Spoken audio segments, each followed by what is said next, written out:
This episode of Cinemajaw is sponsored by Backblaze Online Backup. It's a simple way to back up all your movies, photos, music, videos, and all other data for just $5 a month. It's simple, and you can access all of your data online from wherever you are. Try it absolutely free by going to backblaze.com/CPC, and we thank them for their support.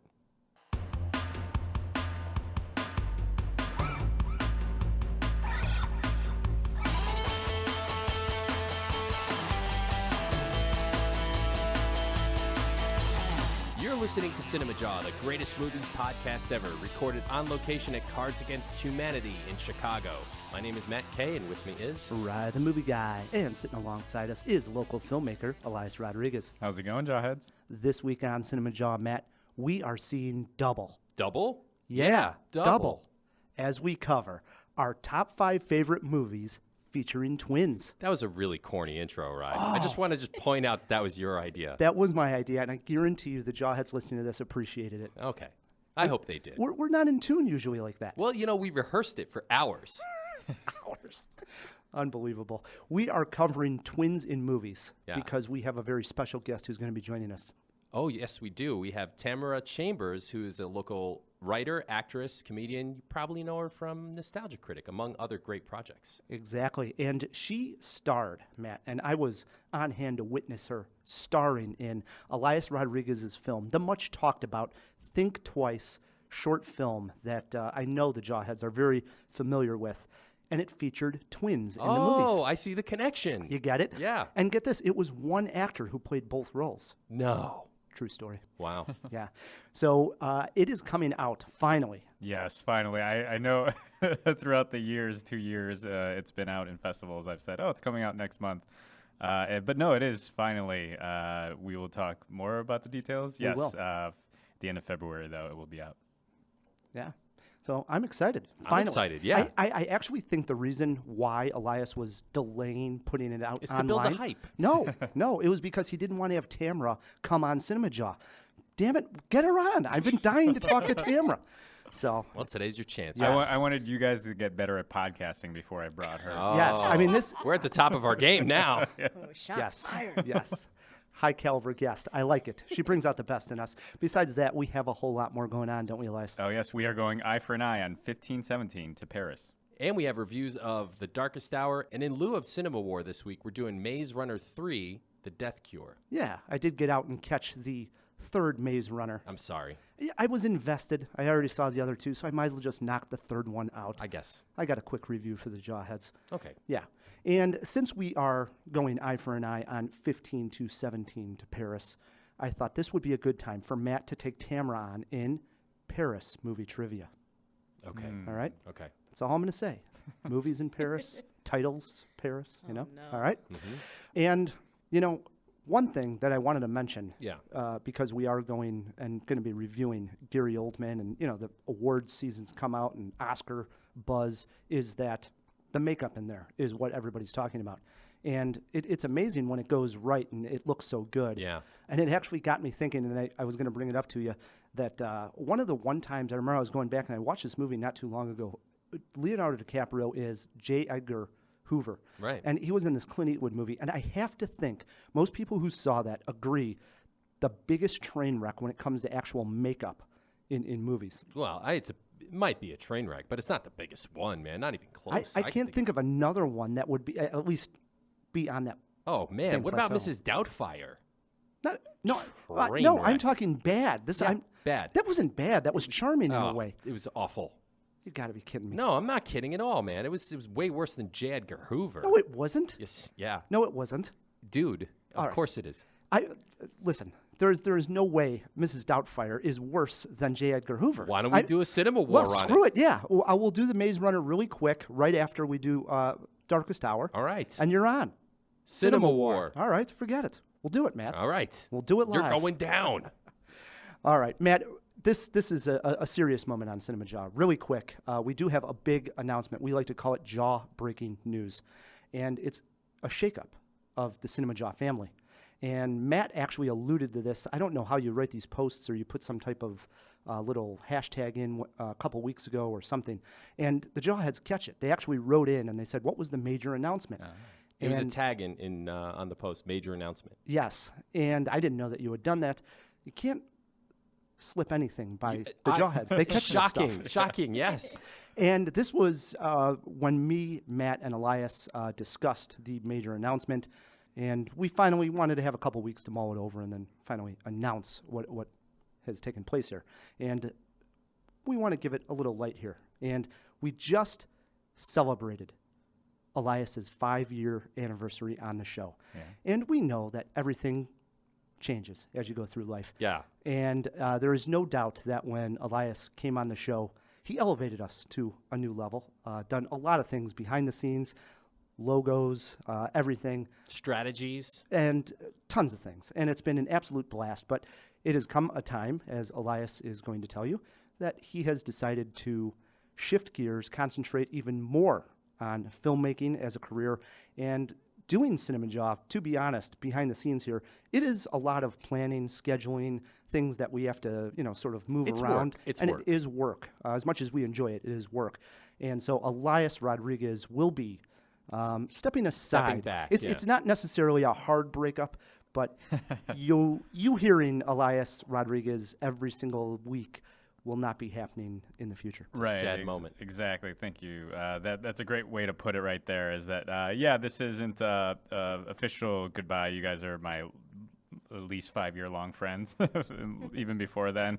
I love the show, and there's I am definitely switching gears into more filmmaking. And because of how much my heart is poured into anything to try to make it the best it can be, like it always has been with CinemaJaw, I'm realizing just the balance of my life right now. I need to really focus on making films, but to definitely still be a part of the team in some way. There's mutual beneficial things that we could work together on. So this isn't exactly like you guys aren't putting the job box out to sea and pushing it. Oh wait, we're not doing that? Oh no, please. Why did I bring this stick? At least give me the stick for an oar or something like that. Well, I was going to throw it at you Okay, after thank you. But I did want to let the Jawheads know that they can write in feedback@cinemajaw.com, tweet us at CinemaJaw, and Elias will be back in the next coming weeks. We haven't determined when, but we'll read all that feedback and good news and well wishes off to Elias, and share maybe a memory that you have of Elias on the show. Yeah, thanks, and I hope this lives up to the major announcement. And there's also, I hope Think Twice. I've been talking about it for a couple of years on the podcast. I hope that also lives up. And we'll get some positive tweets about those topics. If not, it'll be my darkest hour, like Gary will. Oh. Yeah, I like it. And just to leave that note, I was thinking on the drive over here, I was thinking, me, Matt, and Elias behind the scenes have had some really big arguments. Fair to say, actual fights. Yeah, well, not fist fights. Not fist fights, but we have had fights. And I was thinking, that's the sign of 3 people who care about something that they're doing creatively so much that we are actually arguing and fighting because we believe that our creative differences are on the right side and you're on the wrong, and back and forth. And so that it's tough to let somebody go when you've had that passionate fight and sort of locked arms for 5 years. And it's definitely like a brotherhood too, where you do fight and give it your all, but know that you're going to get over it, and just know that you're fighting for the same cause, like Rai said. Yeah. All right. So we're going to let Elias say more at the end of the show as well. So. Thank you. Yeah. Sound good? We got to get to Tamara here. Yeah, we do. I mean, this is pure excitement. Matt, as you mentioned, Tamara Chambers is an actress here in Chicago. Many probably know her from the Nostalgia Critic, which can be found on Channel Awesome. She also happens to appear in Think Twice, the film directed by Eliaz Rodriguez. It's good timing. Tamara, welcome to CinemaJaw. Hi, guys. Thanks for having me. I'm so excited to be here. You wore your Star Wars shirt for the occasion. I've got my Star Wars shirt on, one of the only films I've ever seen. Not really, but kind of. But you are catching up on films. This is sort of a running joke that Tamara has not seen that many movies, and there's a lot of classics that you have not seen. Right. It started off, I started working with the Nostalgia Critic about 4 years ago, and about the 2-year mark, every time we film, they just nonstop quote movie quotes all the time. And every single time I'm like, oh, I've never seen that. I don't get that. I don't know what that is. They're like, oh, we have to fix this. So finally, I started about a year and a half ago a show called Tamara's Never Seen, where once a week I watch a movie I should have seen growing up. I missed it somehow, and then I kind of react to it. And it's been amazing. I've seen nearing on 100 films that I missed from childhood, and it's so much fun. I can't believe it's my job. Just curious, what were some of the movies that, first? Give us a little taste. Yeah. So my first one was not that well known. We were kind of testing out the format of the show, and it was Return to Oz. Oh, yeah. And because I am obsessed with Wizard of Oz. It's one of my favorite films of all time. I love Dorothy. Huge favorite role on theater. It's actually kind of a creepy movie. It's got a horror vibe to it. It does, and I love horror. And so watching that, I was super stoked. It was a really fun way to start off. But next we did Jurassic Park, which was a much bigger, more well-known one. And things like Back to the Future. Oh my God. Jeez, man. I know, and Evil Dead. I just watched Men in Tights last week. That's a good one. It was so fun. And so watching Dave Chappelle pops up in that, doesn't he? Young Dave Chappelle. Yeah. He's And practically a didn't know. teenager. Yeah, I had no idea he was in it. So he came on screen. I was like, what? What are you doing here? But so a lot of films that I missed somehow. And I get the question a lot, like, oh my gosh, were you Amish growing up? Did you grow up in the jaw box, locked up? Were you in a cave? What How happened? did you miss all those? So I really don't know, because growing up, it was never a thing like, oh, I really want to see this film, but my parents won't let me. But I think my brother and I were super into video games. We were super into theater. And we grew up in a pretty conservative household, but nothing I was never longing to see these films. I think we didn't really just have film in our lives. And so jumping into the Nostalgia Critic and Channel Awesome kind of universe and seeing all of these fans who have such a connection to film has been such an incredible thing to kind of see another joy and something that can give someone so much joy. And newly and kind of treading lightly, but trying to get into that as well. And it's been so much fun. Sure. It's like an eye-opener, huh? Yeah, big time. Now, we had the Nostalgia Critic, Doug Walker, on Cinemajaw. Can we throw it in the Jaw box? Remind the Jawheads what episode number that was on. Now, Doug started this show, which is basically a YouTube show of going back. And, I'm sure there's some people listening that don't know the Nostalgia Critic. He goes back, he watches these old classics. Now it's even new movies, Star Wars. He's really up the game. Now he started doing this and in some ways, in a loving way, making fun of the movies as he reviewed them and putting himself in the films. And I've seen many of them. They're hilarious. Now he starts this thing, and I remember him telling us it starts growing and get bigger and bigger. Were you the first actress that he brought on, or did he already have somewhat of a cast?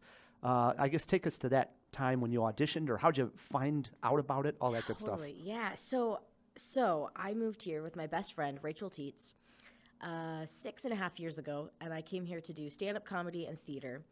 And our friend Sean from college messaged us, and he was like, you remember that guy that did that skit that we watched that one time that we kind of made fun of? Do you remember him? I was like, no, I don't. I have no idea what you're talking about. He's like, well, he's doing auditions in Chicago. You should go audition. So we were like, yeah, we'll do anything. We'll audition for anything at this point. And we show up. We had no idea what it was. And we auditioned for Nostalgia Critic. And at this point, he had killed off Nostalgia Critic, Doug Walker, and it was for a show called Demo Reel. And the part was for a definitely Rachel Teets character, someone that she would play definitely over me, and she's an incredible actress. And so she booked the role, and she decided about a year later to move back to California, where we're from, back to LA, to do acting there. And so they called me in to do it after she left. And it was just a really easy transition because, like I said, we were best friends. We lived together.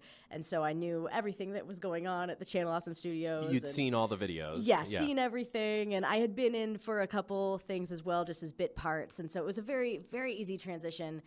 And to this day, it is the best thing that I ever kind of fell into. I didn't have to work super hard for this audition. I mean, I tried, obviously, but it wasn't something that I knew really anything about. And knowing what I know now, if I had known that then, I would have been so nervous. And I'm so glad I didn't know who he was and like all of the amazing things that this channel has done, because I just would have been a mess. Yeah, I mean, to put this into terms of views, I mean, now you put out a video on the Nostalgia Critic, and you're getting over 1 million views of people watching this stuff. Right. You guys are going to Comic-Cons, and there's people actually dressing up in costume as Doug you. Walker and yourself and everybody from Channel Awesome. What's that like? It's insane. I'm from a super small town, and I always imagined myself just doing theater for the rest of my life, like making no money, doing theater, being a dog walker maybe, and just kind of slumming it for the art. And falling into the online world of film and acting within that has been so cool, because it's still relatively new. And I had no idea the what it would reach out to and who it would touch. And so kind of falling into that has been out of this world. I love it. I still feel fulfilled acting in it. And it's just a new length of people that it reaches. And it's so cool. I'm super grateful. That's awesome. Yeah. For people who have not seen the Nostalgia Critic, you got to go check it out. You just have to, right? Oh yeah, no, absolutely. I mean, if you're a fan of film in any way, why would you be listening to this podcast if you're not? Right. You will like this. I agree. So that brings us to how you come into touch with one Eliaz Rodriguez and nail the lead actress role in Think Twice. Eliaz reached out to you. Yes. You read the script. Yes. And Loved it. And take it from there. You liked the script right away? Well, so we worked together on another film, and Yeah, with Charles Klein, who's been on Cinemajaw about 13 times. Wow. So, oh, yeah. amazing! Yeah. Yeah. So Charles cast me in this short film, and it was an all improv script, and I am the world's worst improviser. Like, out of everyone, if you gave an award for the worst, it would be Tamara. And so I got cast in it, and I love the finished product, and Charles is so talented, and the other actresses were so great, but I wasn't like, dang, Tamara, you nailed it. And so when Eliaz reached out to me, I was like, oh my gosh, yeah, of course. I'll do whatever. I can't believe that you want to work with me after that. Amazing. And I read the script, and to be very honest, I have done a lot of short films. When I first moved to Chicago, I did a ton of like student short films and like Craigslist short films, and like just, you're Sure. trying to build up your resume and your reel. And so I did a bunch, and I would have to say 90% of them are garbage fire. so I was like, yeah, I'll do this short film. I feel like for an actress who is just starting out, if you're going to do a short film, it's probably going to be something where the filmmaker wants to make something, doesn't have the capacity to make a full-length film. And so this is something where they can like make something like a passion project, and like it's just not going to be like the best of anyone's abilities when you're first starting out.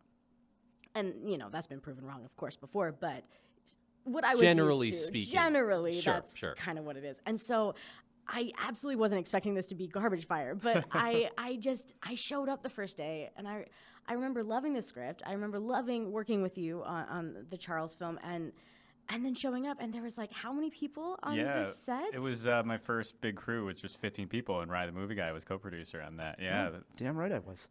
It was amazing. There was like makeup and like continuity, and like it was great, and like the location was incredible, and how the other actor is just so good. And I just remember thinking, oh my gosh, I'm so glad I said yes to this. I'm so glad. And then seeing the finished product, it is something that I'm so proud to be a part of. And we've gotten to go out and like travel together with it. And it's just such an outrageously cool thing. I was going to say, I know I ran into you at when it screened here in Chicago. It had its Chicago premiere at the Chicago Comedy Film Festival. Yeah.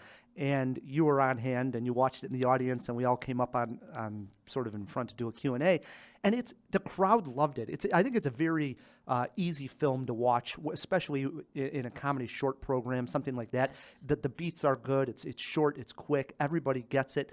And that makes it probably that much more enjoyable when people are laughing along and you're seeing yourself on the big screen. And so I don't get super nervous anymore. Like I used to get so nervous for auditions and so nervous for shows but whenever like I'm in a film thing that's showing live, I get so nervous. Really? Even though you're in the dark and nobody can see? The I'm work's so already my done. heart is just racing a million miles an hour. And so for these showings, I'm so nervous for the first 10 seconds, and then everyone starts laughing, and it's such an easy it's like you said, it's an easy film to watch. It's so quick, which I so appreciate. I am not a fan of short films that are like 47 minutes. Yeah. It's not And that I mean, short. of course, there are definitely some wonderful ones that are, but this one, I'm just like, yes, Yeah. it's to the point. It has great beats, and I think it says what it needs to say, and then nothing else, and I love that. Yeah, if I could give some props to Tamara. So, some background on the short. The teaser trailer is online right now. You could go to facebook.com/thinktwicefilm and watch it. So the teaser trailer alludes that it's an intense action scene that it starts off with. But what it doesn't reveal is that it's actually a relationship comedy after that. And basically the twins... so she is dating one of the twins, and it's one of those old tropes, like she doesn't know which one to shoot, basically. And so I just thought, like, from the get-go, working with her on Chuck's film and the actor Javi, I've done a lot of stage sketch shows with him and improv, and just knowing that they would fit, like, I just love the idea of, like, them being in an action film, and then just Javi being the dumb boyfriend who just can't get his stuff together to save his life is what it's about. And Literally. yeah, and I just felt like they were like kind of the perfect couple where Tamara really kills it in the action scenes too. She won Best Actress, shout out to her, at the Blue Whale Comedy Festival. And so she's really intense with the action acting, but then when it turns to be a relationship comedy, she also kills it in that sense of just being annoyed at her boyfriend, which is the basis of this entire film. So Yeah, not to mention there is a very emotional moment that calls for tears. I thought, it's just not going to work. The director calls action. Eliaz says action. She's got tears in her eyes. She's that good of an actress. I think most of those tears were like water droplets that I had sprinkled in. But I Yeah. do think, like, I just would never get cast as like the lead female in an action film. So I also really appreciate that. So what is the date that it'll be online, Eliaz? So I am shooting for, it will be out no later than February 22nd, but with short films, there's certain websites that you could possibly get on if you're accepted. And so I'm going to start submitting to those now, and if it gets out earlier, it gets accepted to one of those websites earlier in February, then it will be out earlier. So you can actually follow online for alerts and updates. So I know I'm sending everybody which way, but you can go to facebook.com/Elamina Films, which is my production company. So that's Elamina, that's ELAMINA Films. And you will get the updates. You will know exactly when it's released from there. And no later than February 22nd. Nice. Tamara, as far as people who want to watch your YouTube channel or Channel Awesome and see your show, do they go? Everything is on Channel Awesome that you do? Everything's on Channel Awesome. Tamara's Never Seen and Tamara Just Saw come out on Friday and Saturday every week at 5 p.m. Chicago time. And then I have a personal channel, Tamara Lynn Chambers, at youtube.com. And it's silly, nerd-based video game, movie, Beanie Baby videos. Yeah. Maybe on the second interview we can talk Zelda Breath of the Wild. Oh, I would love to. I mean, I could talk about it for 17 hours. So. Nice. And as far as social media, I know you are out on Instagram and Twitter. Where's the best place for the Jawheads listening to this to follow you on social media? Twitter is where I live, Tamara L. Chambers on Twitter, and that's where I spend most of my time. But Instagram is also the Tamara Camera. Do it. The Tamara camera. I like that. You That's like clever. that? Yeah, That is it is. nice. It's Well good. done, Tamara. Now, we like to end all these guest interviews with some silly cinema cues. Get to know the guest through the eye of the lens. Elias, you got anything for Tamara? Yes, Tamara, you said that you were, as a lot of actors go through, at a point where you would audition for anything, literally anything. So if you had to go back in time and audition for one of these Hollywood movies, which one of these three would you pick? So we have The Room, of course, Masters of the Universe, or Batman and Robin Oh, man. with the bat nipples. Oh, no, that's very difficult. Because, The Room is The Room. Oh, but Batman. It's almost not fair to have the room in there because that's actually like so bad it's So good. bad, it's good. Got Yeah. it. So how about let's just narrow it down to the other two? I mean, if Batman. you've seen them, okay. Batman, Nice. yeah. Because I haven't seen the other, but I genuinely do love Batman. Default. Okay, got it. Yeah, definitely. Good stuff. Was that it? Yep. All right. So Tamara is sitting in on this entire jaw. She has her top 5 movies with twins in them. Yeah. I can't wait to see what we came up with for our twins list because it's varied. So, Yeah. It is varied. I dug deep, man. I think you're going to be proud. all right. That very seldom happens, but maybe I will be. We'll just wait and see, right? All right. Hey, fine. All right. It brings us to a segment called Eye for an Eye. Elias? Yes. Eye for an eye, interested or ignore. 1517 to Paris. 3 Americans discover a terrorist plot aboard a train while in France. The film follows the course of the friends' lives, from the struggles of childhood through finding their footing in life, to a series of unlikely events leading up to the attack. Throughout their harrowing ordeal, their friendship never wavers, making it their greatest weapon and allowing them to save the lives of the more than 500 passengers aboard. The film stars Jenna Fisher, Judy Greer, and Thomas Lennon. It is directed by the great Clint Eastwood. We throw it over to Ryan. Let's see here. You got Clint Eastwood directing. I barely remember this story in the news. I feel bad about it. It was one of those when I saw the preview, I was sitting in the theater, I saw the preview, and I thought, I sort of remember this news story. And then I thought, oh, it's Clint Eastwood. He's doing this. His last movie, I believe, was Sully, where the pilot landed the Sure. plane. You discovered a pattern. And in that case, though, I remember thinking, and actually probably saying it here on Cinemajaw, here's a case where we really don't need a movie because I knew everything about the Sully story. I mean, there was pretty much everything to know was in the news for X amount of months, and then why make a movie about it? This is a case where I don't think I know much about the story, so I am slightly interested in checking this one out. Matt? Okay. That sounded like to use Tamara's official line, a garbage fire. What the hell? I am so sick of these crappy, like, Americans are going to save the world movies where That's it's Clint Eastwood lately, though. and it's just a bunch of flashbacks that bring you up to the one moment we actually care about. So I have to sit through 2 hours of these crappy backstories that are really airbrushed. I mean, come on, to get to the one moment of action that really matters. And I'm not saying that the people who actually lived through this and saved people's lives are not amazing heroes. They are. But I don't need this crappy movie to tell me that. Ignore. But I love Clint Eastwood, so I could be wrong. Wow, Tamara, interested or ignore? Okay, so this is, I thought that I hadn't seen the preview for this, but this is the one where the actual actors are actually in, they lived through it. Oh, Oh, so is that it's the the case? actual people? No Yes. way. It is? No Yeah. way. Just I a take few back of them. everything I just said. Throw What? that in the jaw box. I didn't Okay. know this. Wow. Yeah, so Okay. at least in the preview it said that. Wouldn't that be called a documentary at that point? Yeah. Well, But like, it's there's not the big all the sick, by people. way. It's right, but it's not all the people. It's just the few on the train. Because also the actress Pam from The Office is in it. Like, it's not all everyone. Okay. She didn't Yeah. live through that. But that being said, like, that sounds intriguing. But seeing the preview, it looks like, of course they're not actors, but it looks like they're not actors. So I don't know. I think this isn't my kind of thing. So I think I'm gonna say ignore. Elias, you got anything on this one? I'm trying to look up this actor. That's crazy. So I think Gran Torino. I think he did similarly did non-actors, and it was what was it? Garbage Fire. So I thinking about that. I am interested in the story, but I think that's brought up a point that I'm not too much of a fan of. Like The Big Sick, it was a great movie, but at the end of the day, it's just exactly. Well, the actors it's just so weird. There's no disconnect there. At what point is it a documentary?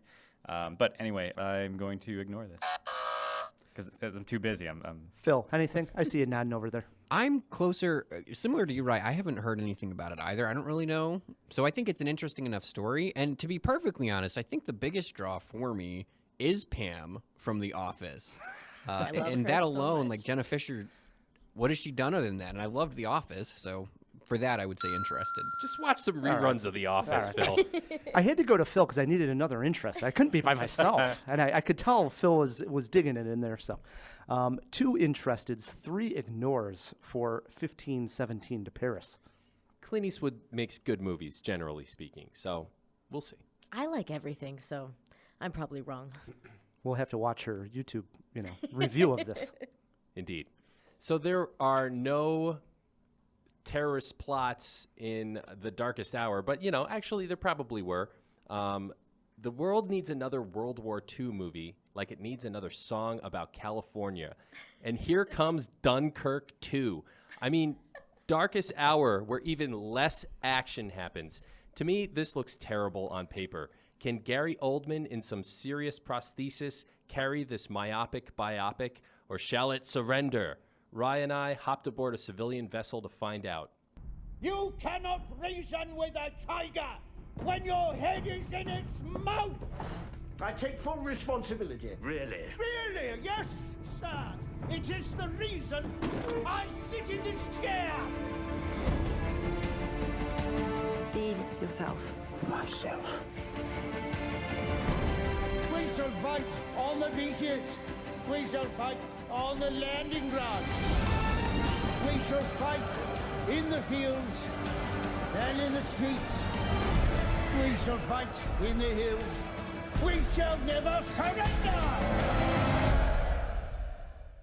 First, let me make one thing abundantly clear from the outset. I'm a fan of history, and I honor and revere the people that fought in that war, especially leaders like Churchill. If this movie is successful and nothing else, it really made me want to read up on the man, Winston Churchill, apart from his legend as much as possible. However, I'm sorry to say it was successful at little else.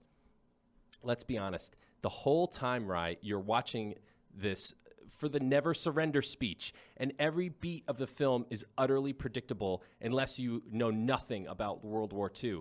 The entire subplot with Churchill's stenographer, played by Lily James, is laughable and frankly sophomoric, and fails to deliver any true human element, even though it's obviously that trying to do that, and obvious is the key word there.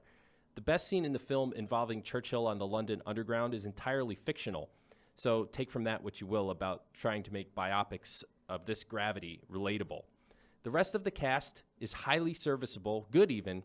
However, they may as well have been mannequins acting against the absolutely scene-stealing and riveting performance of Gary Oldman. I say Oldman has once again proven that he is the greatest actor alive. He becomes Winston Churchill to the point that I completely forgot I was watching a person in makeup do a performance, which is, I guess, the complete point of doing that. His strength, vulnerability, vitriol, and kindness, Gary Oldman carries this film entirely. Without Oldman, there is no Best Picture nomination, and Dunkirk 2, I swear there's even a beat in this movie where you could just switch to Dunkirk. And I agree. Yeah, and then switch back. Dunkirk 2 would sail across the English Channel into obscurity. Last point. I do want to mention that the director, Joe Wright, does a fantastic job here. This must have been a very tough movie to make for a lot of reasons. The period, the locations, the level of actors involved, the subject matter. It's technically a brilliant film, so I can't detract too much from his job as a director. But I guess it just comes down to the nature of a World War II biopic. Not all that exciting to me. Right? Yeah, I do agree a lot with what you said there, Matt. And right, who doesn't know the story of World War II, Winston Churchill, and Will Never Surrender speech, unless you're living under a rock or where Tamara grew up. Right? Fair enough. Yeah. Now, there's no doubt the main reason, like you said, to see this is Gary Oldman's performance. That's the only reason. Right. 100% agree. And I also, the second point was that I wrote down was Joe Wright, who he made Atonement, for those who don't know, crafts a very rich, like, historical drama when it comes to the costumes, the sets, everything very authentic. And I can see why it got a lot of technical awards nominations at the Oscars.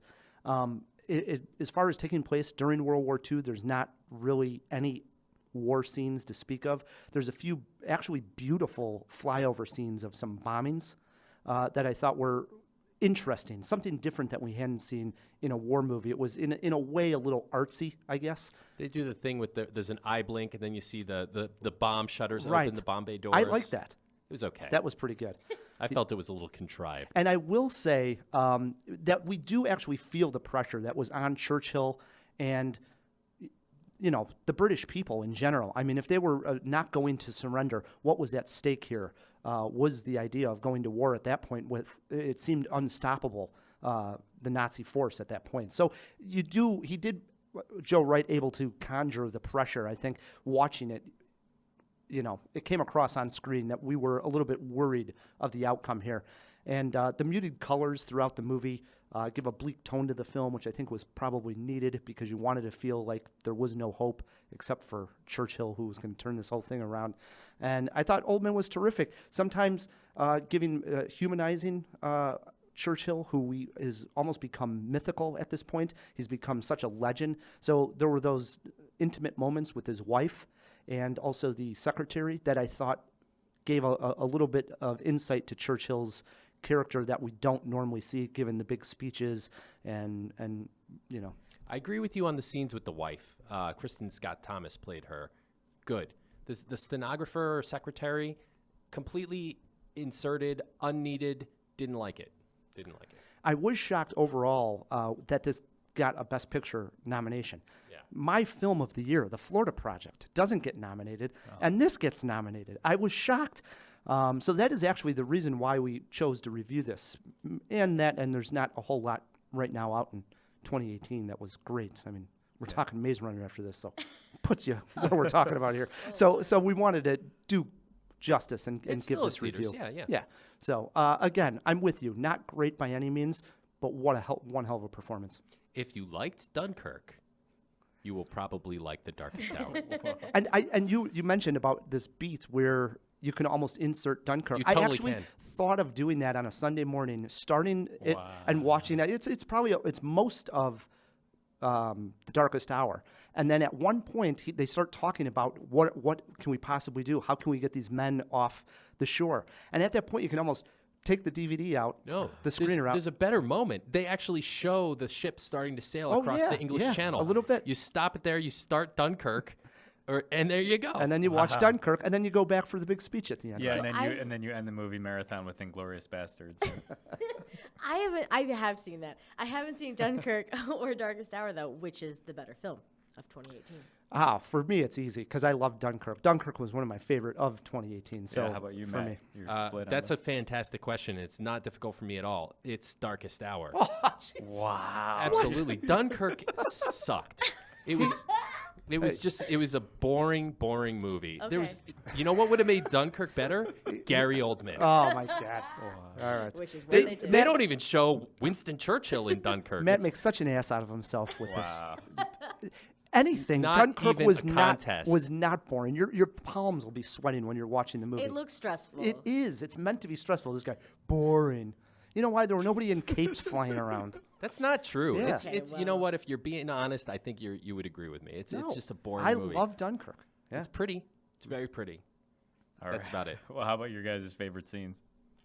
You know what? The scene where he's on the underground. But if I had to pick another one, it's the king makes an unexpected visit, and it's not him, the king, that makes it. It's Kristen Scott Thomas. She has this quick moment with Churchill, who's at his wit's end. His hair is, he's been up for days and he's drunk, and she just has this quick beat with him where she gives him a little bit of an encouraging, quote, and it snaps him out of it, and it was just a great moment.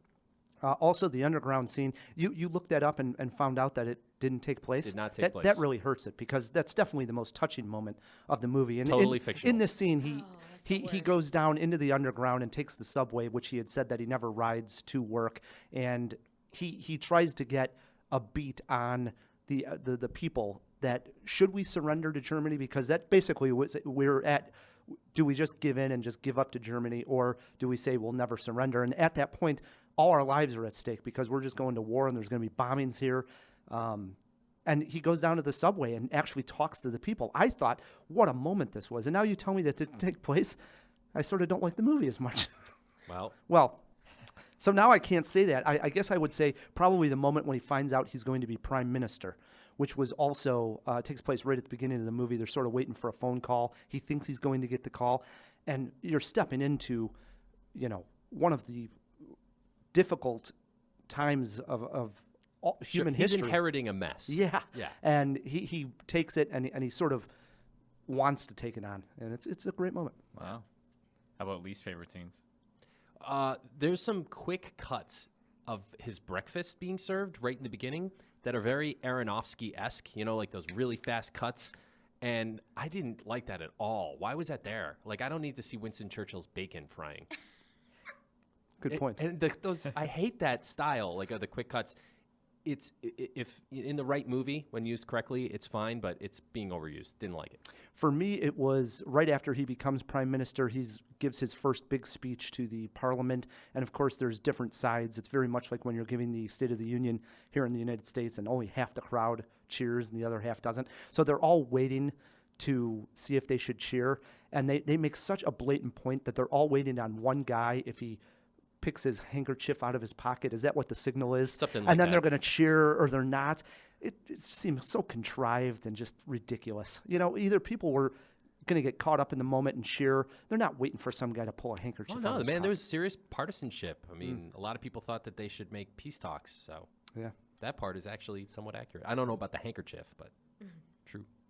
Matt, you said this was Dunkirk too. Did you see any other movie influences? Nope. I got a good one for you. The Queen with Helen Mirren. Okay. And you got a British figure, historical, humanizes them to some degree, and both feature great performances. There you had Helen Mirren, and here you have Gary Oldman. Sort of very one-in-one, I think. I did think of the King's speech a little bit. It's, you know, that came up in my mind. And yeah, and that is actually the same king same that king, yeah. would have been talking to Churchill. Did The Darkest Hour teach you anything non-historic? I want to learn more about Churchill. That's what it taught me. Okay, Seriously, yeah. I really am going to read up on him. I did a little bit more research. I found it fascinating at one point when they talk about not surrendering, that the King of England was getting ready to fly over to live in Canada at this point because they didn't even think that Buckingham Palace was safe. I mean, from the Nazis Sure, at that it'd be point. a first target. Yeah, so they were talking about, all right, well, we're going to leave England and go live over in Canada. Wow. I was like, wow, I can't believe it. And I went and I looked it up, and that was all true. So It's like a lot of Americans say too. You know, I'm moving to Canada. Wow. So how about movie poster quotes? Mine is, spoiler alert, we shall never surrender. mine is Commissioner Gordon saves the world again. It's pretty good. How many Jaws? 2.5. I go 3 Jaws, but definitely not Best Picture caliber. Not We even agree? close. Yes, totally agree. Yeah. All right, really quick, because we do want to have a good CinemaWAR, and I'm going to take you down, Matt, for a 5th time. Maze Runner, Death Cure, a capsule review, okay? Do it. Thomas, Newt, and gang are back for the 3rd and final installment of Maze Runner series. The story picks up just after the events of the last film, Scorch Trials. We open up with the young rebels trying to hijack a moving train that is transporting a car full of young teens heading to Wicked for more experiments. This action sequence is poorly written as it relies on the fact that the rebels need an airplane with a massive pulley to grab hold of the train car and fly away with it.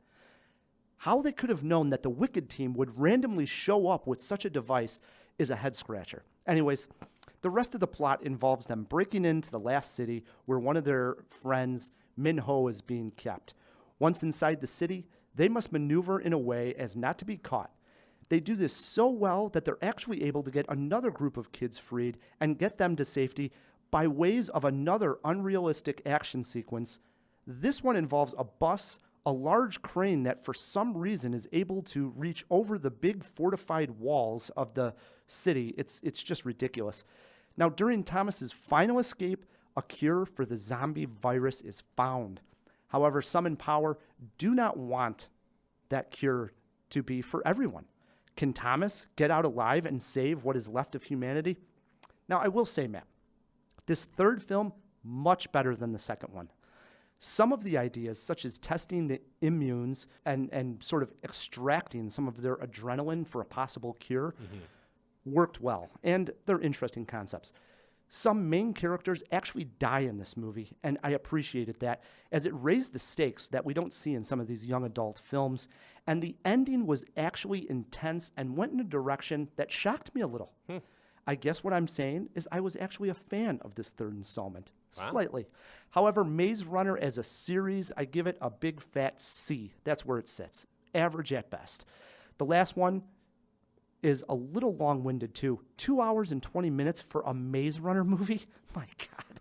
That's longer than The Darkest Hour. Yeah. Just, I so almost you know. I almost didn't see it on that fact alone that it was 2 hours and 20 minutes. Going 2.5 Jaws for Maze Runner Death Cure.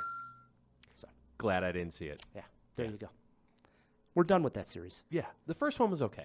A lot of teens in there, which you usually would say probably a set of twins, but no twins in the Maze Runner. That's shocking. Yeah, and that is our topic this week. Tamara, you're going to get us started. We always like to ask the guest, was this a difficult list for you to come up with, a fun list? How to treat you? So my whole thing is that I haven't seen that many movies, and this was a challenge for me to find 5 that like were good. And I think my list is pretty generic. And at the top, Matt, you want to handicap this. How many Olsen twin movies does Tamara have on her Can list? everyone guess? Can everyone guess? I'm going to go with 1. I guarantee you she has 1. We'll see if that's I think true. you almost have to on this kind of list. All right, I'm going to go with 1. Do you think she's got more? No, I mean, you know what? If you pick one, that's pretty much picking them all. Yeah. So Okay. I mean, We'll see. that's true. We'll see. Tamara, what do you got sitting at number 5? Okay, well, y'all are right. wow. Y'all are right. There is one. I will say 5 is probably one that everyone has on their list. It's Mary-Kate and Ashley, Billboard Dad. Oh man, she stole my number 1. I'm so sorry. Can I just say I've never seen any of the Mary-Kate and Ashley movies. So I actually did see them growing up, and I could have gone with one way more popular, Passport to Paris, the pizza one, but I went with Billboard Dad because that's the only one I actually remember seeing slightly. What could Billboard Dad be about? So they are sisters, obviously. This who- wasn't a prequel to 3 Billboards Outside of Ebbing, Missouri? No, right. You would have thought, but that'd be the obvious choice. But no, they get their dad a billboard so that he can get a date. Wow, that's not embarrassing. Right. Okay. Yeah. And wackiness ensues. So much wackiness. Wow. How? At what point in their career was this? How old were they? I think I don't know. Was but it when still I like the saw young it, cute I ones, thought or I were was like- like they were like preteens. I Okay, feel like all right. yeah. So I feel like I was like 9 when I saw this, and I was all about it. Wow. I'm had a glad a to big say I've following. never seen any of the Olsen twins movies either. You know what? They weren't targeted to you, right? Right. Yeah. All right, that swings it around to my number 5, and I'm really shifting gears here from the Olsen twins. Weird, super weird. This is where I put Basket Case. What? I knew it. You've never even heard of this, have No. you? I thought you were describing yourself. Elias Basket Case. No, I've Man, really? No. Oh, okay, guys, listen. I'm never gonna be that person for you. She's talking Olsen twins over here. I'm so sorry. 1982. I can't believe nobody's heard of Basket Case. Is it All All right, horror? get on yes, with it's it. it's a great horror movie. 1980. It's 80s horror comedy-esque. If you liked Evil Dead, I love horror. you'll love Basket Case. It's about a guy who has a twin brother who lives in a basket, and he was like a conjoined twin who got separated from him, and he's evil. He's this like little mutant, like like a horrible Quato. little, yeah, like a Quato, perfect. And he comes out and tries to kill like this guy's girlfriends and people that are close to him, but he still has this like codependent relationship with his brother. I think they're like psychically linked. That sounds like the most 80s horror Oh, film I've ever heard. it is awesome. It's so weird. There's some great kills in it, and it spawned a few sequels, so it's very Wow. good. Check it out. You've piqued my interest. I thought this was going to be one of your typical throwaway Matt K picks. No. I would- Basket Case is classic 80s horror. Nice. All right. You guys should all be ashamed of yourselves for Basket not Case. not even knowing it.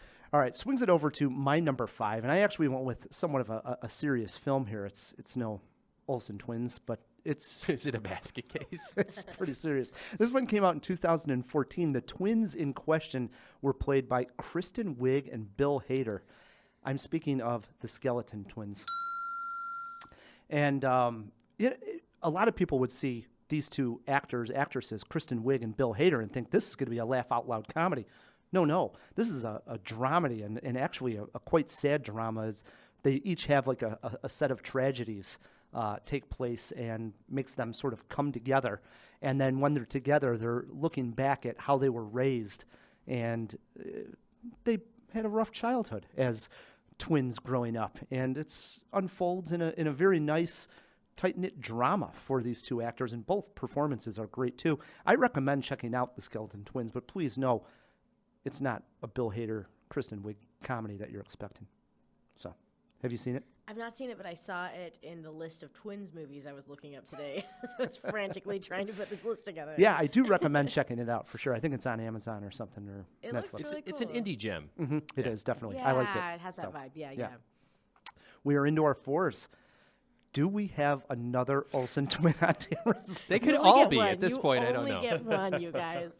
So savor it. So number 4 is a guilty pleasure of mine that I grew up with. Again, is the remake of Parent Trap. Nice. I have not seen this one. This is Lohan. You've not seen no, that? no. Oh, she taught me so much. How to do a terrible British accent, being number 1. It's so goofy and cheesy, but I loved it growing up. I loved it. Oh yeah, absolutely. I like the remake and I love the original as well. Was Jodie Foster the little girl in the remake? I the believe original? so. Yeah.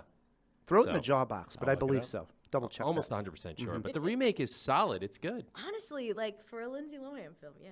Well, There was a time, and it was actually a pretty long period of time, where she not only had tremendous talent, but showed this great promise. I You know, agree. She did. Freaky Friday, I loved. And all the way through Mean Girls. She was in Mean Girls, right? yeah, I So love she did have a that. good run, You're and then right. the wheels just fell off. yeah. Hopefully, she gets it back together. Did you know she was slated to do Batgirl? Yes, I did know that. That Alicia Silverstone got it. Wow, yeah. in Batman and Robin, right? It all Yeah. comes full circle. Yeah. All right, so at number 4, listen, guys, when you're talking about twin movies, I don't know how you can't have this on your list. Jean-Claude Van Damme ×2 in Double Impact. What are the? Okay, listen. 1991, Jean-Claude's career was starting to waver a little bit. We saw the edges of how far we could take this thing. So the producers got together and said, "What do we do? We put in 2 Jean-Claude Van Dammes."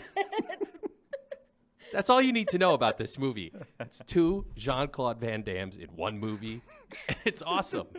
It was awesome. It's I even better remember. than Time Cop. I remember as a kid, I really liked it. You know, Yeah. yeah, it was definitely good. I was just wondering, has anybody watched? There's a new Amazon show that he's in called Jean-Claude Van Johnson. I've watched a half of one episode, and I almost threw the remote control at the TV. You gotta love that title though, Jean-Claude Van Johnson. That's do pretty love it. fantastic. I do. Yeah. Good pick, Matt. I figured Thanks. it would be on your list. Has to be. All right, swings it over to my number 4. These twins only appear momentarily in my next pick, but I think they were one of the very cool aspects of this sequel that followed The Matrix. I'm speaking of Matrix Reloaded. And they are known as just the twins. Now, have you seen this one, Tamara? Nope. You know the twins I'm speaking of, Matt? Oh yeah. They got dreadlocks, sunglasses, and they are best known for this just spectacular fight scene that takes place on the highway with Morpheus and Trinity. And these two, and there's also a stairwell fight with them, now that I think about it. There's that awesome stairwell fight with the 2 twins, and at that time, I believe it's Neo. So they're actually in 2 great sequences in Matrix Reloaded. Do they have a big speaking part, or are they, integral to the plot in any way? Not really. Sort of the concept of why they are the way they are is sort of integral to the plot. Yeah, I guess. But they're not main characters. They are not. But if we're talking twins in movies, they're badass. Yeah, no arguments here. Yeah, man. that's my number 4. Tamara hasn't seen it. So New Tamara's never seen. Have you seen the original Matrix? I have. That's the Okay. only one. Yeah, that's probably- okay, you actually. could stop there, You yeah. could, yeah. that's what I hear. Yep. You're no fine. doubt. We're into our 3s. So super generic. The Shining. Great horror. I like it. Yeah. I really love it. And I think of them when I think of, like, that's the first thing I thought of with twins. Yeah, same. When we came up with the idea, that was the first one that popped into our heads as well. Yeah. Play with us. Yeah. Yeah, I love them. Super easy pick. Yeah, I like creepy. it. All right, here's the cast. Ready for my number 3, right? Oh, boy. Bobcat Goldthwait, Curtis Armstrong, Joel Murray, Demi Moore, John Cusack. One Crazy Summer. He goes to visit his friend, and his friend's friends, the Stork brothers, are twins.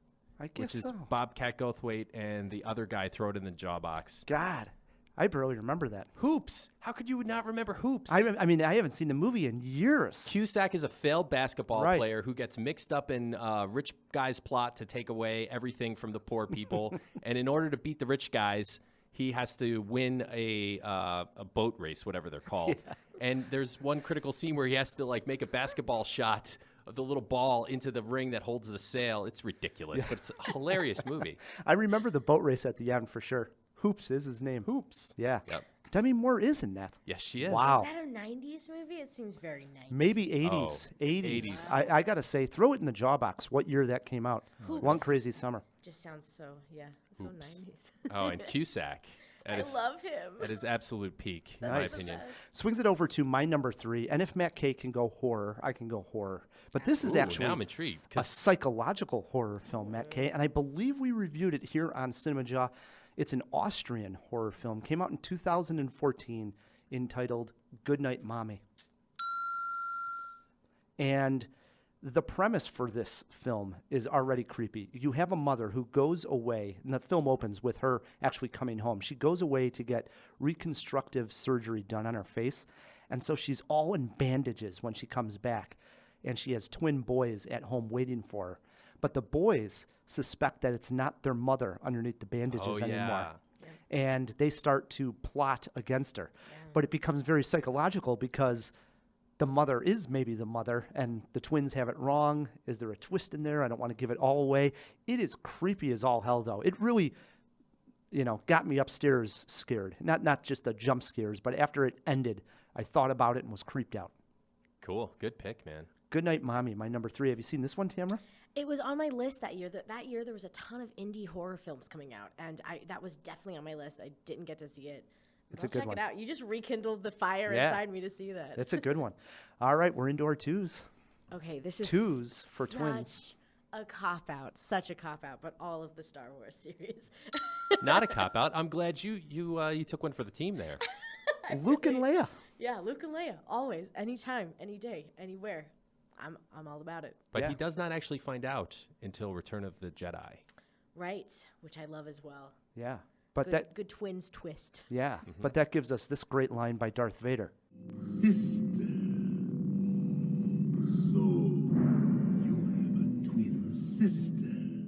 Yeah, great one, right? Absolutely. No Love arguments. it. Nice pick. I'm glad Thank Star you. Wars came up. Matt, what do you got? So at number 2, actually, this is where I had the Parent Trap. So I'll sub one out here. And I'm really afraid I don't want to steal anyone's number 1. So I'm going to say, because I'm pretty sure it's not Rise number 1, The Social Network. Armie Hammer plays the Winklevoss twins. And holy crap, he does such a great job playing 2 different people who are very, very similar that I honestly didn't know the first time watching it, because I wasn't that familiar with Armie Hammer. Nobody was. Yeah, that it was actually not twins playing the role. Couldn't agree more. So I don't know what that says. I guess that's a compliment Oh, for him. I believe so. I remember the same thing, and I love that one. Now he's a name actor, so we can say, oh, that's Armie Hammer that was in it. But I clearly remember at the time finding out that the same actor played both roles, and I didn't know it was Armie Hammer. I'm like, yeah, that guy that played the twins. I didn't know who it was. I'm like, he played both parts, telling people. I was stunned. So I think it was one hell of a performance. Yeah, So I like that one. thanks. And they were just so, pricks in the movie. You hated him. He did a really good job. He did. Swings it over to my number 2, which could be Matt Kay's number 1. I hope not. Yeah, I might be ruining it. Does yours have to do with magic? Yeah. It does. All right. I'm gonna ruin it anyways. You son of a bitch. All right, I'll leave that one. I'm gonna sub one out because here is one that I thought about that we don't normally talk about this movie much. It's a Leonardo DiCaprio movie, and I know right away everybody's thinking, Man in the Iron Mask. I'm not going there, Matt Kay. Oh, no? No. I'm going with Leonardo DiCaprio in The Basketball Diaries. And in this movie, There's twins? there are twins. He meets these girls, and this is the best part. When he meets them at a party, they're called Winky and Blinky. And they're actually the twins that get Jim Carroll hooked on cocaine and actually start his whole road into that downward spiral. And I love this part. He actually goes back to meet the twins because he's out of coke and he's starting to have these withdrawals. And it reminds me of, you remember that one Seinfeld where George is dating the supermodel and they go to like a meat locker place for this really cool club, and he goes back and it's just, actual meat refrigerator. So DiCaprio goes, to meet these girls who are all done up and hot and into coke. And then he meets them and they're like, look a lot younger, and they're with their dad, and they just act like they don't know who he is, like they've never seen him before. And he's like, I need it. He's getting all nuts looking for this cocaine. And they're like, we don't even know who this guy is, And it has that moment where they're not in the nightlife anymore. This is a totally different world. Winky and Blinky from the Basketball Diaries. Have you seen the Basketball Diaries? I have, but it's been a long time. Great movie. That's from the 90s as well, right? Definitely. Yeah. Love it. I let Matt have his number one. Thank you, I Ryan. figured that You're was so your probably kind. number one. All right, See, Tamara. I didn't steal your number one. All right, whatever. Tamara, your number one movie featuring twins is? So this is actually my favorite movie of all time. Wow. And it's a Tim Burton, definitely my favorite Tim Burton, of course. And it is Big Fish. I love that movie too. I love it so much. It reminds me a lot of my dad. It's got a lot of sentimental value, and there are conjoined twins in this film, and that turn out to just be regular twins at the end. And oh my God, I love it so much. If I need to cry, that is the film that I watch. Yeah, there's no doubt. We've cast huge praise through the years. It comes up on many lists. does. Because it is a sprawling movie, it covers so many different topics It that you can does. get to Big Fish on. I mean, if it's father movies or if it's, Tall Tales. Tall And the end Tales, was yeah. just so feel good. It's so nice. Yeah, that's awesome. I believe we even did a Tim Burton episode and definitely talked Big Fish. Love it. Nice. Great pick at number one. Matt, It's pretty obvious at this point. You stole the thunder here, but it is The Prestige. Oh my God. Do you remember the first time you saw The Prestige? No, 'cause I Tamara- loved it. I thought you would. actually- Okay. I actually have seen this. This was going to be on my list, but I loved this movie. When the turn comes, which I actually think is a term in the movie, and you finally find out that Christian Bale, the way he does this trick is that he's a twin, all the implications of that sort of ripple through the beginning of the movie, unbelievable. And the cool thing is you could watch it again and again and see the clues. It doesn't like lose its interest like I don't know if The Sixth Sense does either because of the clues. When a twist is done right, it stands up to future viewings. Yeah. And the best thing about this film, I feel like, for me, is that it came out right when The Illusionist came out.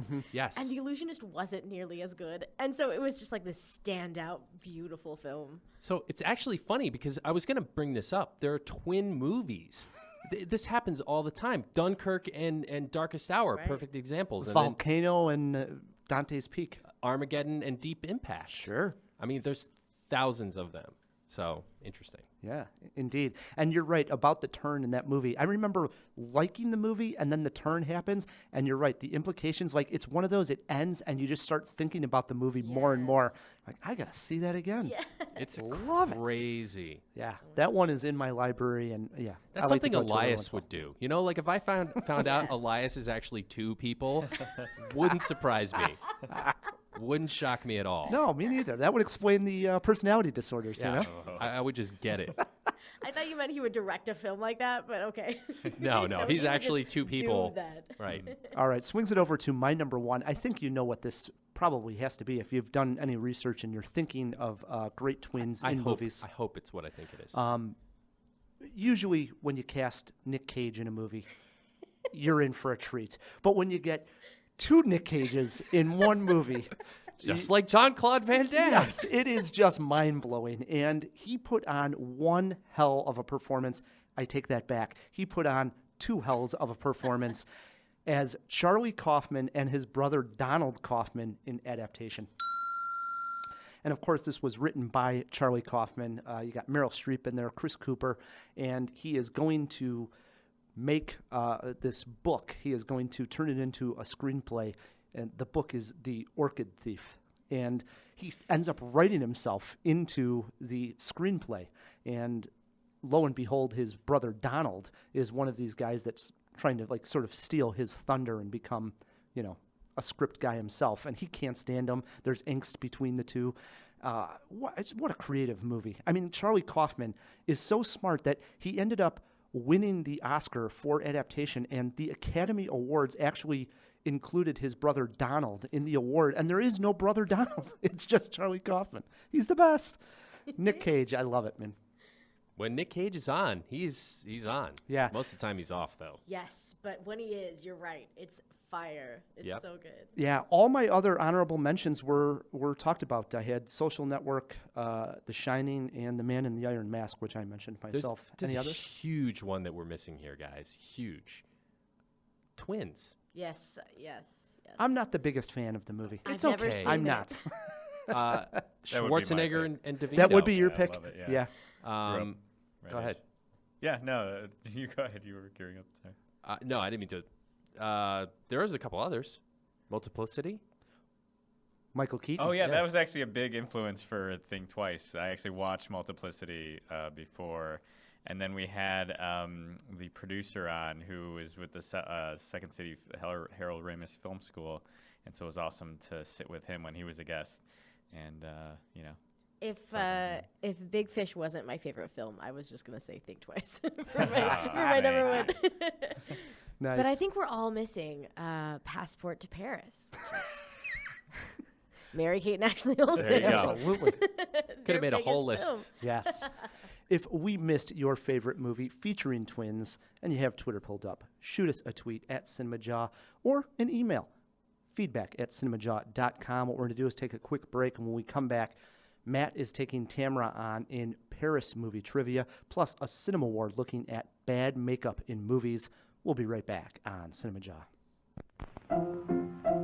Let's all go to the lobby. Let's all go to the lobby. Let's all go to the lobby. Hey, Jawheads, Ryan the Movie Guy, And Matt K. and we have been talking about the CinemaJaw survey we have going on. Yeah, we want to get to know you guys a little better. It helps us make the show even better. Yes, that's what we're trying to do. We want to hear from you what you like, dislike about the show, and that way we can improve things. Yeah, fine tune it, Rye. Where can they find the survey? Where can they fill it out, Matt K? Okay, so you go to cinemajaw.com and it goes to /WordPress and then /survey. So altogether it's cinemajaw.com/WordPress/survey. You get the Google form, fill it out, takes about 3 minutes maybe, and we get a lot of really helpful information. And we thank you guys for please doing that. So let's all go to the lobby to get ourselves a treat. Let's all go to the lobby to get ourselves a treat. And we are back on CinemaJaw, hanging out with Tamara Lynn Chambers. And I say Tamara Lynn Chambers, but do you go by Tamara Lynn Chambers all the time, or just Tamara Chambers? Let's cut to the chase. I usually go by Tamara Chambers, even though on all of my resumes and my websites and social medias, it says Tamara Lynn Chambers. So I got to choose. I got to make the decision. But I guess if we're being casual, it's Tamara Chambers. It's good stuff. Now, one of the things I've noticed, and I'm jealous of, I follow you on, I think it's on Instagram, and you're always taking pictures of these different costumes that you get to go into when you're doing the Nostalgia Critic. What is the one favorite costume, if you had to pick one out, or character that you got to play on one of the Nostalgia Critics? Well, I think this kind of goes hand in hand with Think Twice, because it's a role that I got to play kind of a badass with, and I love doing that because usually I am cast as like the quirky best friend, and I love playing that role as well. But that's what I always do, or like the young, daughter or something.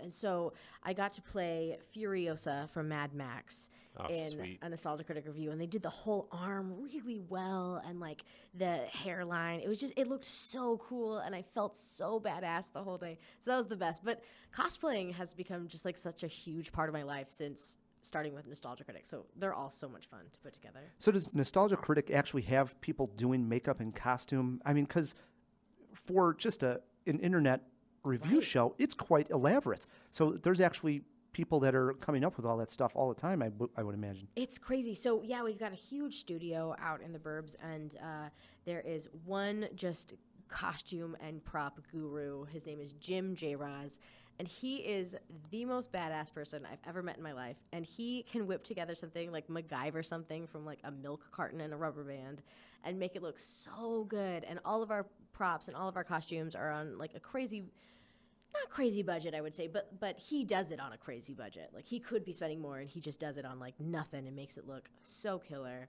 And so, yeah, he puts everything together. If there's something super specific, I'll, find pants at a thrift store. But he puts together, like, the very specific things.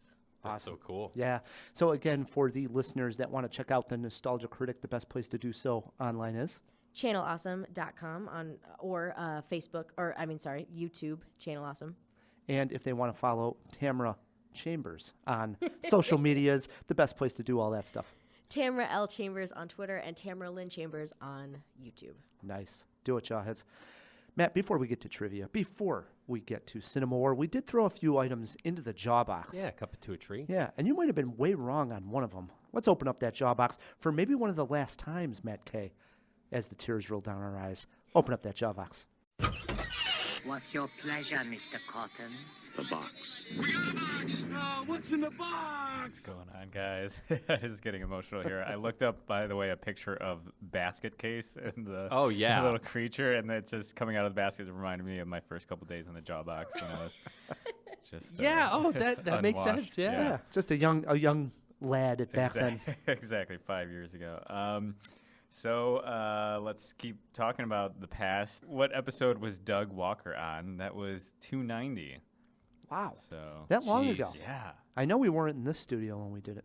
No. Might have to have him back sometime. We should. Yeah. Yeah, listen to that one.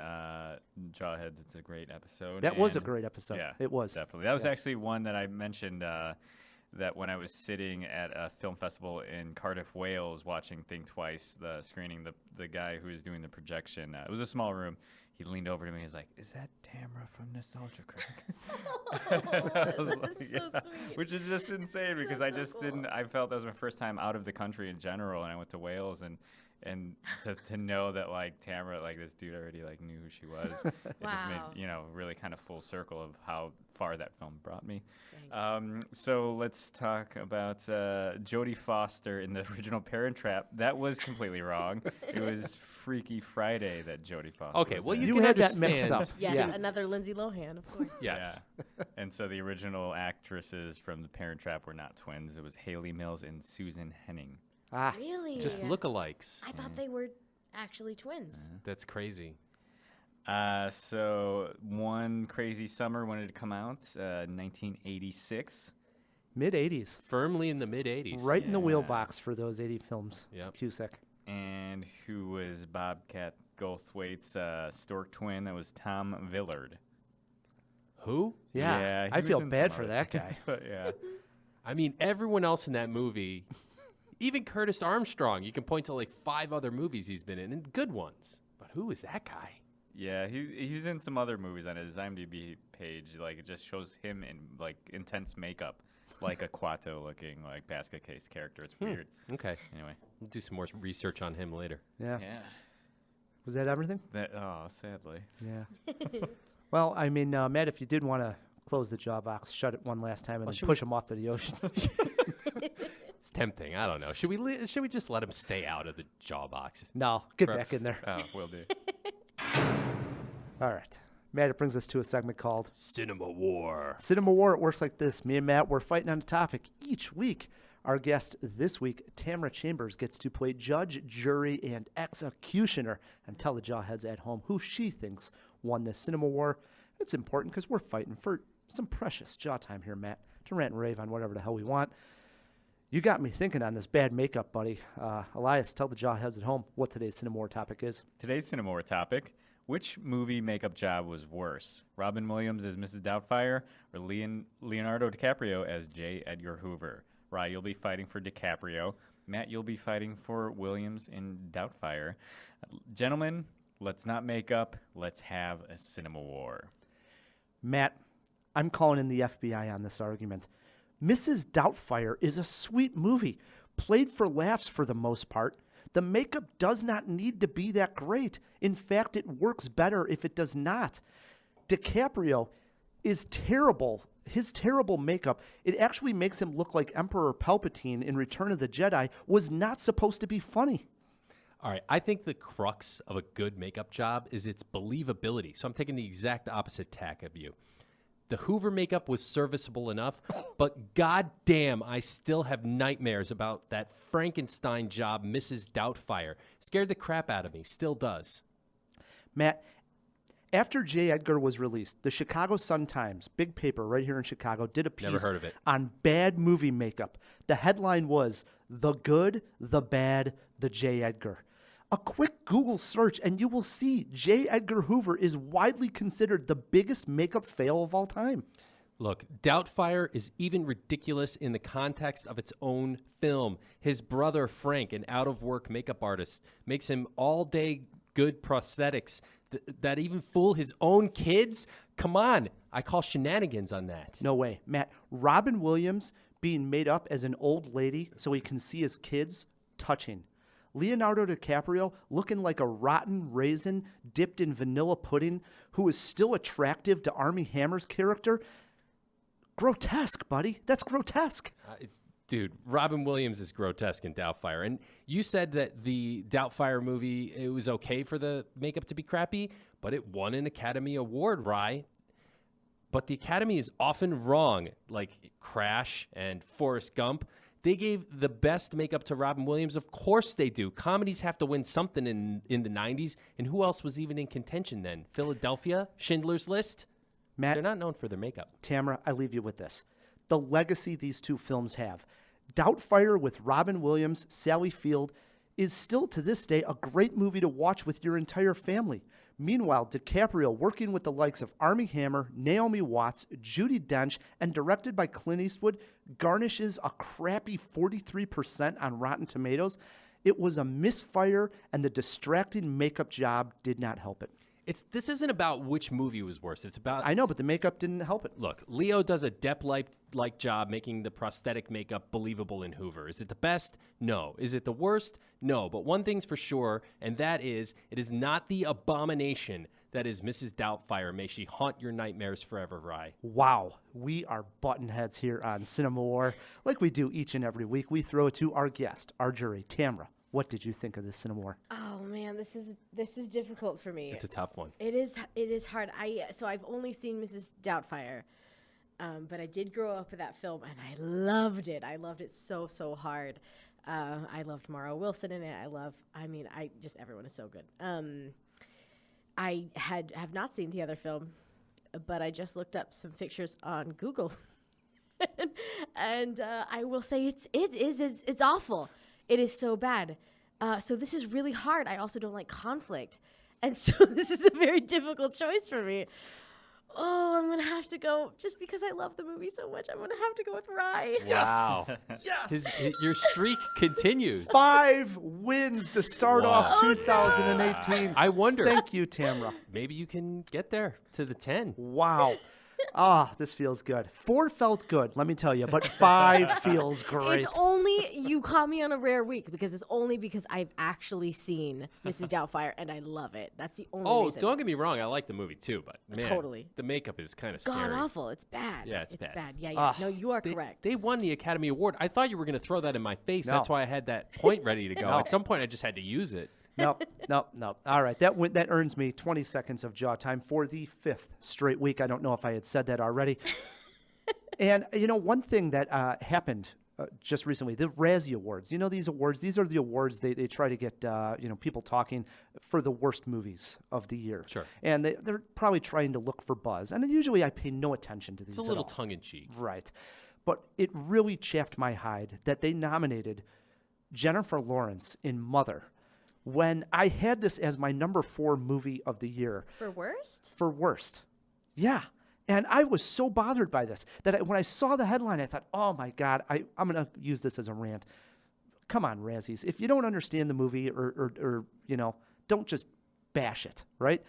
Brilliant movie, brilliant performance. It's now out on video, so see Mother with an open mind and enjoy it for what it is. It's not one of the worst performances of the year. Now I really want to see it. Yeah. So if anything, it kind of made me more interested. Have you not seen Mother? No.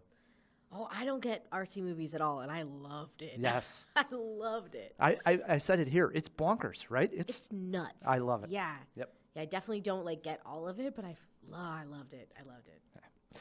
All right. Matt, it brings us to trivia. And in honor of 1517 to Paris, we are playing Paris movie trivia.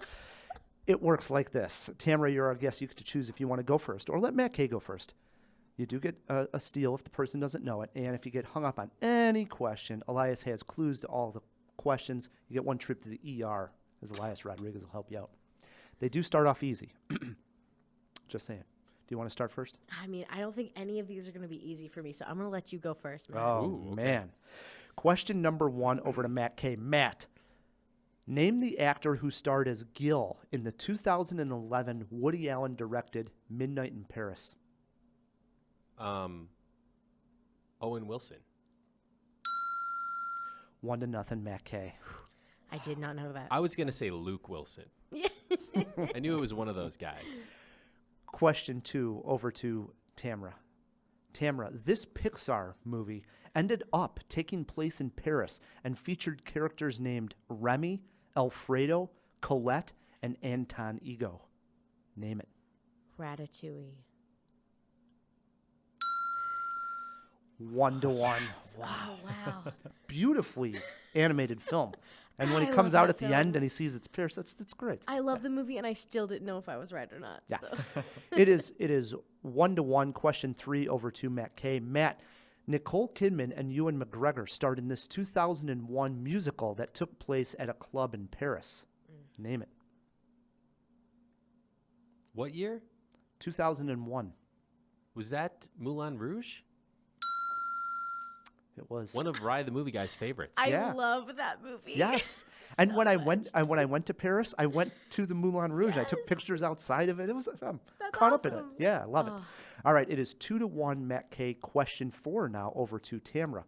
Tamara, this socialite appeared in the 2005 remake House of Wax and starred in the 2008 film The Hottie and the Naughty. Name her. Okay, I have seen that remake of House of Wax, and it is Paris Hilton. That House of Wax remake is actually pretty good. I love when they rip out the wax and you see his skin. That scarred me for life. When I'm writing these questions and I'm doing Paris movie trivia, I thought, how do I get Paris Hilton involved here? I really did. So I appreciate made that. a conscious effort there. All right, it is 2-2. Now let's get serious. These are tough all the way out. Matt, number 5. Everyone here in the room, maybe not Tamara, but everyone has seen Amelie, and everyone who has seen Amelie loves it. But can you name the actress who played Amelie in the film? Yes, I can. Can you? Damn. Can you do it in the next 3 minutes? Yeah. That's a wide escape of time. It's. I think I'm gonna butcher her name, but it's like Adrienne Tautou. We go to our judges here. No. No, right? One of them was I know. completely not. I yeah. know. I think I got to buzz him. Yeah. That is incorrect. Tamara, you got a chance for a steal. I don't want it. No? She has not seen it. I've not seen the film. Oh, that is a great movie. It Yeah, is. you really should watch. This is a must. I know I'm close though on this, right? Very close. Yeah. Yeah. And no guess for Tamara at all? Is it Mary Kate Olsen? Wouldn't that be Really? awesome? No. That would be amazing. You were very close, Matt. And What is that's it? why I had to go to the judges. Audrey Tattoo. Audrey. Oh. So close. Okay. So close. Still 2-2. Question 6 now moves over to Tamara. Tamara, in 1995, Billy Crystal and Deborah Winger starred in this romantic comedy in which Crystal plays an NBA referee. Name it. And you do have a lifeline if you need it. It's tied 2-2. I do need it. Whoa! I have Question no idea. number 6. No clue. Eliaz Rodriguez. And this isn't going to help me. I don't What think. was the name of that Billy Crystal movie? And your clue is, oh damn, I totally forget something about Paris. Is it something about Mary? Oh, A film I have not seen. yeah. That clue. Lay it on me one time. Billy Crystal, Uh-huh. Deborah Winger, 1995. Uh-huh. Crystal plays an NBA referee in it. Jeez, man. You And heard the clue. Right. Oh, I forget. It was very elaborate there. Something about You get the forgetting and feeling. Yeah. Does he really? Do you really not know, or you? Just, Oh, I really don't Oh, know. I thought you were joking. Okay, No, no, amazing. no. I feel better. We'll always have Paris. I got nothing. Forget Paris. Forget Paris. Okay. That was the clue was in there. One Very of the rare tough. ones where Yeah. the clue is. Yeah, during Literally the- spells it out there. It's still 2-2. Question 7 now over to Matt K. Matt, who starred as Jerry Mulligan, the World War II vet in the 1951 musical An American in Paris? Are you freaking kidding me? No, it's a classic. Are you gotta be kidding me? An American in Paris. This from the guy who's never seen Basket Case. It's a classic. Wow. An Question American in Paris 7. musical Yeah. from 1951. Jesus Christ. Everyone has seen this one. I'd like to go to the ER. Whoa, back-to-back trips to the ER. Elias Never even Rodriguez. heard of this movie. No, for sure. Who starred in the 51 musical An American in Paris? Your clue is famously danced with Jerry the Mouse in one film. Was it Tom the Cat? I mean, famously danced with Jerry. Fred Astaire. Incorrect. I mean, I got wow. nothing. He was thinking in the right track. You do have a chance for a steal. You can name anybody. Yeah. So Mary Kate Olsen. Oh, surprise! Gene Kelly. Gene Oh, Kelly. I could have guessed that. Yeah, that's what I was Damn. saying. You could have guessed I could've an old guessed that. classic. Yeah. Yeah. All right. You know what? I was thinking of that Paula Abdul video. Yeah. Me too. It wasn't that Fred Astaire? That was Gene Kelly? I guess it Throw must it in have a been. late jaw box. I don't remember the It's video got to that be, well. obviously, because Yeah. she was doing the cartoon I dance don't, thing. Paul Abdul, you lost me. All right, it is question 8. It's 2-2. Good thing I made the first 4 real easy. Yeah. Question 8 over to Tamara. You can win it on a walk-off right here. Name the 1995 film that starred Meg Ryan, Kevin Kline, and Timothy Hutton, in which Meg Ryan's character flies to Paris to confront her cheating husband. Hint, Mary-Kate and Ashley Olsen, not in this one. Damn, that's all I had to go off of. 1995, I was 4. And I was watching a lot of Bible Man and Mickey Mouse. Oh, No Meg Ryan movies there. no Meg Ryan movies. Yeah, she never worked with a mouse. Oh, man, I have no idea. I have no clue. Yeah. No clue is None. not the answer we're looking for. Dang. Matt, do you Gene got Kelly worked with a mouse. Do you got a guess here? Meg Ryan, Uh-huh. Kevin Kline, 1995. She flies to Paris. Yeah, to confront a cheating husband. We'll always have Paris. That's not it either. That was my second time I made that guess. French Kiss. We were looking for French Kiss. Meg Ryan masterpiece. We call Another that. thing I could have guessed, I Yeah. feel like. Yeah. To say It something ends French. 2-2, but we can't have a tie. We just can't. It Okay. comes down to a job breaker, and this question is over to Tamara. Tamara, better French actress, Juliette Binoche or Marianne Cotillard? I'm going to say Marianne Cotillard. That is incorrect. It's Juliette It Binoche. was a trick question. It's actually Mary Kate Olsen. It's Mary Kate Olsen. I don't know who they are, All so right. I just said the one. Real I could say. jawbreaker. Here we go. Age of Billy Crystal. Closest to. Matt, you got to guess. I mean, 235. Billy Crystal. Okay, let's see. He's been doing Just for Laughs since it's Comic Relief he does. Or was it Freaky Friday? It was Mary Kate and Ashley Olsen. Okay, he's got to be 73. Lock him in at 73. Tamara, you got to guess? 74. Give this one to Matt K. He's 69. Wow. Well done, Yeah, sir. that was a good match. Billy Crystal turns 70 this March. Ah, So well, he is getting up there. Wow. happy birthday, Billy. Yeah. Wow, that was fun. Billy. Yeah. I'm going to say I did much better than I thought I was going to do.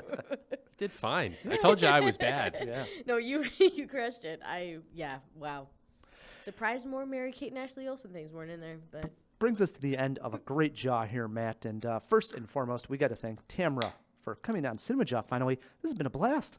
thank you so much for having me. This has been a blast. One of my favorite things when we go to C2E2 is running into Channel Awesome because I feel like I'm part of the in crowd Oh, now. yeah. 'Cause they actually You're have their insider. own booth where like people are like lined up to meet you guys and take pictures and autographs. They all avert their eyes. They're like, "Oh shit, it's Ryan!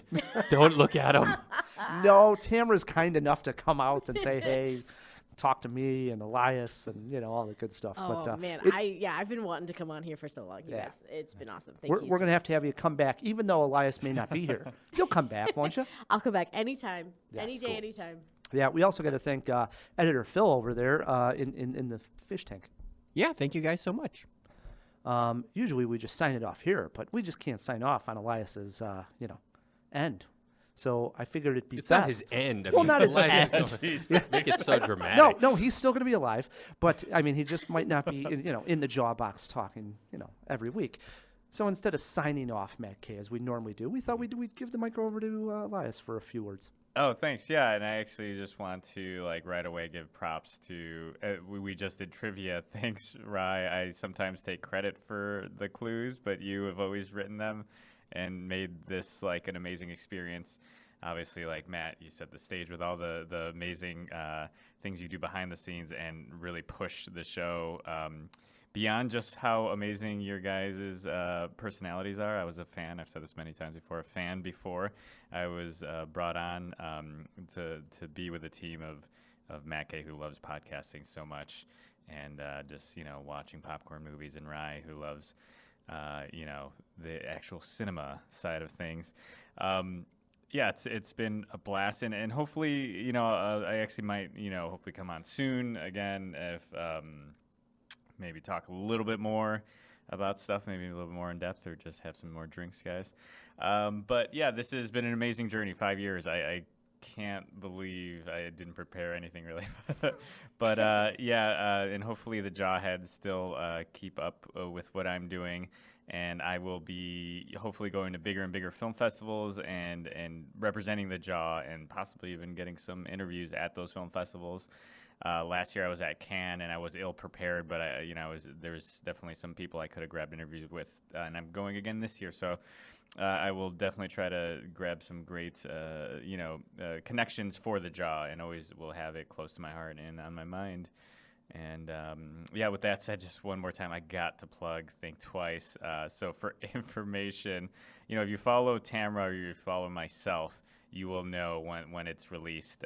My Twitter is at Eliaz Rod, ELIAZROD, or you could go to facebook.com/Elamina Films, ELAMINA Films, and you will know when the big release is. I'm really trying to that's a thing too. If you would appreciated anything that I've been a part or done for the Jaw, even just sharing that out would just mean the world to me, Jawheads. So yeah, thanks for all the support, everybody here and everybody listening. Definitely. So shoot us some feedback on Elias, and we'll definitely pass the messages along to him. He will hear your voices. Feedback at cinemajaw.com. Until next week, I'm Ryan the Movie Guy. I'm Matt K. And I'm Eliaz Rodriguez. And keep on jawing about the movies.